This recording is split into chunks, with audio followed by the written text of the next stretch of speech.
नमस्कार तथा हार्दिक स्वागत छ आर्ट अफ टिचिङ युट्युब च्यानलमा। म विदुरहरी आचार्य शिक्षक सेवा आयोगद्वारा सञ्चालन भएको सामान्य परीक्षामा सम्मिलित भएर विषयगत परीक्षाको तयारीमा रहनुभएका प्रतियोगी साथीहरूका लागि प्राथमिक तह खुल्ला प्रतियोगितात्मक विषयगत परीक्षाको पाठ्यक्रम 2077 को बारेमा जानकारी दिन गइरहेको छु। यस पाठ्यक्रम अन्तर्गतका विषयवस्तुहरूमा आधारित रहेर यस आर्ट अफ टिचिङ युट्युब च्यानलमा अध्ययन सामग्रीहरू महत्त्वपूर्ण अध्ययन सामग्रीहरू रहेका छन्। यी सामग्रीहरूलाई अध्ययन गरी आफूले प्रश्न निर्माण गरी त्यसको उत्तर लेखनलाई यी विषयवस्तुहरूलाई प्रयोग गर्न उपयोग गर्न सक्नुहुनेछ भने यिनै अध्ययन सामग्री भित्र रहेर यहाँहरूका लागि प्रश्न र प्रश्नको उत्तर समेत सम्बन्धित विषयका विज्ञ साथीहरूको सहभागितामा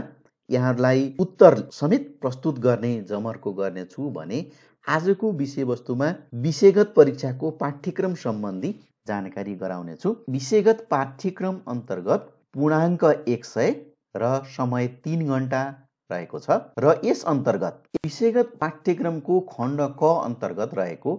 एकाइ 1 मा रहेको विषयवस्तु शैक्षणिक योजना र कक्षा कोठा व्यवस्थापन रहेको छ। यस अन्तर्गत शैक्षणिक योजना, परिचय, आवश्यकता, निर्माण, प्रयोग, यस अन्तर्गतको वार्षिक कार्यतालिका, वार्षिक शैक्षिक योजना, एकाइ योजना, दैनिक पाठ योजना, दैनिक कार्यतालिका र कक्षा कोठा व्यवस्थापन, यसको अवधारणा र महत्त्व, कक्षा कोठाको वातावरण र बसाइ व्यवस्थापन रहेको छ भने अर्को विषयवस्तु शैक्षणिक व्यवस्थापन रहेको छ र यस विषयवस्तु अन्तर्गत कक्षा शिक्षण, विषय शिक्षण र बहुकक्षा शिक्षण, कक्षा कोठामा विविधता व्यवस्थापन अन्तर्गत भाषिक, सामाजिक, सिकाइ क्षमता, बौद्धिक र शारीरिक व्यवस्थापन रहेको छ। यस्तै अर्को विषयवस्तुको रूपमा रहेको शैक्षिक सामग्री र शैक्षिक सुधार, यस अन्तर्गत विषयवस्तुहरूमा शैक्षिक सामग्रीको प्रकार र निर्माण, प्राथमिक तहमा अध्यापन हुने विषयहरूको विषयगत शैक्षिक सामग्री निर्माण र प्रयोग र विद्यालय समुदाय सम्बन्ध विषयवस्तु अन्तर्गत विद्यालयको विकासमा समुदायको सहभागिता र दायित्व, समुदायको विकासमा विद्यालयको योगदान र विद्यालय र समुदाय बीच सम्बन्ध, यी विषयवस्तुहरू एकाइ 1 अन्तर्गत रहेका छन्। एकाइ 2 अन्तर्गत बाल मनोविज्ञान रहेको छ र यस अन्तर्गत बाल मनोविज्ञानको अर्थ, क्षेत्र, आवश्यकता र महत्त्व,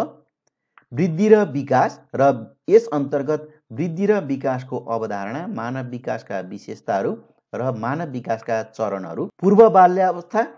तथा उत्तर बाल्यावस्था र यस अन्तर्गत यसको परिचय, विकासात्मक कार्य, विशेषताहरू, शारीरिक र संवेगात्मक परिवर्तन तथा प्रभाव, रुचिहरू, सङ्कट, पूर्व र उत्तर बाल्यावस्थाका विद्यार्थीको सुरक्षित विकासमा शिक्षक र अभिभावकको भूमिका रहेको छ भने अर्को विषयवस्तु अन्तर्गत सिकाइको अर्थ, स्वरूप, शैली, परिपक्वता र सिकाइ बीच अन्तर, स्वप्रतिबिम्बन र सिकाइमा स्थानान्तरण, स्मरण र विस्मरण, उत्प्रेरणा र सिकाइ, यी विषयवस्तुहरू एकाइ 2 अन्तर्गतको बाल मनोविज्ञान एकाइ अन्तर्गत रहेका छन्। यस्तै एकाइ 3 अन्तर्गत शिक्षण विधि र विद्यार्थी मूल्याङ्कन रहेको छ र यस अन्तर्गत रहेका विषयवस्तुहरूमा शिक्षण विधि, यस अन्तर्गत प्राथमिक तहमा अध्यापन हुने विषयहरूको विषयगत शिक्षण विधि, परिचय, विशेषताहरू, शिक्षण विधिको वर्गीकरण र प्रयोग र पाठ्य पुस्तक र शिक्षक निर्देशिकासँग सम्बन्धित शिक्षण विधिको सम्बन्ध, शैक्षणिक प्रविधि, यस अन्तर्गत अर्थ, परिभाषा, महत्त्व, वर्तमान अभ्यास, व्यवस्थापन र प्रयोग। अर्को विषयवस्तु परीक्षा र मूल्याङ्कन रहेको छ र यस अन्तर्गत परीक्षाको अवधारणा, उद्देश्य, प्रकार, शिक्षक निर्मित परीक्षा र स्तरीकृत परीक्षा, मूल्याङ्कनको अवधारणा, उद्देश्य, प्रकारहरू, मूल्याङ्कनका साधनहरू र प्रयोग र प्राथमिक तहमा प्रयोग हुने मूल्याङ्कनका विधि तथा प्रक्रियाहरू रहेको छ भने अर्को विषयवस्तु अन्तर्गत मूल्याङ्कनका अन्य साधनहरू, यस अन्तर्गत अवलोकन, श्रेणीमापन, रुजुसूची, सञ्चित अभिलेख, घटनावृत्त अभिलेख र कार्यसञ्चयिका रहेका छन्। यस्तै एकाइ 4 अन्तर्गत नेपाली भाषा शिक्षण रहेको छ र यस शीर्षक अन्तर्गत भाषिक सिप शिक्षण, भाषिक सिप, सुनाई, बोलाइ, पढाइ र लेखाइ, सम्बद्ध शिक्षण सिकाइ क्रियाकलाप र शैक्षिक सामग्रीको प्रयोग, पढाइका तत्त्वहरू, ध्वनि सचेतना, लेख्य वर्ण सचेतीकरण, शब्द भण्डार, पढाइ प्रवाह, बोध र लेखाइ रहेको छ। यस्तै नेपाली भाषा शिक्षण अन्तर्गत अर्को विषयवस्तु नेपाली भाषामा पद्य र गद्यको शिक्षण रहेको छ। यस अन्तर्गत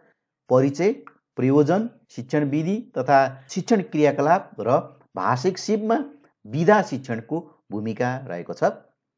यस्तै अर्को विषयवस्तु व्याकरण शिक्षण रहेको छ। यस अन्तर्गत वर्णविन्यास तथा लेख्य चिन्हको प्रयोग, परिचय, शब्दकोशको प्रयोग, शब्द भण्डार र उखान टुक्का, शब्द रचना, वाक्य रचना र वाक्यान्तरण रहेको छ। यस्तै नेपाली भाषा शिक्षणमा प्रयोग गरिने शिक्षण विधिहरू तथा मूल्याङ्कनका प्रचलित युक्ति र साधनहरू र बोध, अभिव्यक्ति र सृजनात्मक लेखन अन्तर्गत अनुलेखन, श्रुति लेखन, अनुच्छेद लेखन, बुँदा लेखन, सारांश लेखन, चिठी लेखन, निवेदन, शुभकामना कार्ड, निमन्त्रणा कार्ड, वाद विवाद र संवाद लेखन रहेका छन्। एकाइ 5 अन्तर्गत सामाजिक अध्ययन तथा मानव मूल्य शिक्षा रहेको छ। यस अन्तर्गत रहेका विषयवस्तुहरूमा सामाजिक अध्ययन, परिचय, महत्त्व, एकीकृत पाठ्यक्रममा मेरो सेरो फेरो र शिक्षण, समाज र संस्कृति, समाज, संस्कृति, मानवीय मूल्य तथा सामाजिक समस्या, कारण र समाधानमा सरकारी र गैर सरकारी निकायहरूको भूमिका, हाम्रो पृथ्वी र भूगोल शीर्षक अन्तर्गत पृथ्वीको परिचय र बनौट, विश्व मानचित्रमा नेपालको अवस्थिति, नेपालको भौगोलिक र प्रशासनिक विभाजन। यस्तै ऐतिहासिक गतिविधि अन्तर्गत नेपालको प्राचीन लिच्छवी काल र मल्लकालको सामान्य जानकारी, आधुनिक नेपालको निर्माणमा पृथ्वीनारायण शाहको योगदान, विक्रमसम्म 2007 सालको क्रान्तिका उपलब्धि, नेपालमा सङ्घीय गणतन्त्रको परिचय र विशेषता। यस्तै नागरिक चेतना र मानव मूल्य शिक्षा अन्तर्गत नागरिक शिक्षा, नागरिकका मौलिक हक र अधिकार, सामाजिक मूल्य र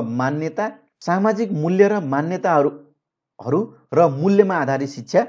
नेपालको राज्य संरचना, सङ्घ, प्रदेश र स्थानीय निकाय र स्थानीय तहको गठन प्रक्रिया तथा काम, कर्तव्य र अधिकार। खण्ड ख अन्तर्गत एकाइ 6 अङ्ग्रेजी भाषा शिक्षण रहेको छ र यस अन्तर्गत teaching language skill, teaching listening, teaching speaking, teaching reading and teaching writing, teaching grammar, auxiliaries, noun, adjective, preposition and article, comprehension item development, matching, fill in the blanks, multiple choice and short answer question and puzzle box solving, language function, introduction oneself, greeting, expressing needs, expressing experiences, expressing like and dislikes, describing people, place and things, requesting and responding, teaching for English language teaching. यस्तै एकाइ 7 अन्तर्गत गणित शिक्षण रहेको छ। यस अन्तर्गत रहेका विषयवस्तुहरूमा ज्यामिति, समतलीय चित्रहरू, त्रिभुज, चतुर्भुज र वृत्त सम्बन्धी ज्ञान तथा समस्या समाधान, अङ्कगणित, अङ्कको ज्ञान, गणितका आधारभूत क्रियाहरू, भिन्न र दशमलव, प्रतिशत, समूहका प्रकार र क्रियाहरू, दूरी, परिमिति, क्षेत्रफल र आयतन, समय, मुद्रा र नापतोल। त्यस्तै बीजगणित अन्तर्गत बीजगणितीय अभिव्यञ्जनको जोड, घटाउ, गुणन, भाग, सरलीकरण तथा समीकरण र गणित सम्बद्ध विषयहरू, आधारभूत तह कक्षा 1-3 को पाठ्यक्रममा गणितको स्थान र शिक्षण सम्बद्ध विषयवस्तुहरू, आधारभूत तह कक्षा 1-3 को पाठ्यक्रममा गणितको स्थान र शिक्षण, गणित शिक्षण र शिक्षकको पेशागत विकासमा प्रविधिको प्रयोग रहेको छ। यसैगरी एकाइ 8 अन्तर्गत रहेको विज्ञान तथा प्रविधि शिक्षण रहेको छ। यस अन्तर्गत विज्ञान अध्ययन, सूचना तथा सञ्चार प्रविधि र यस विषयवस्तुभित्र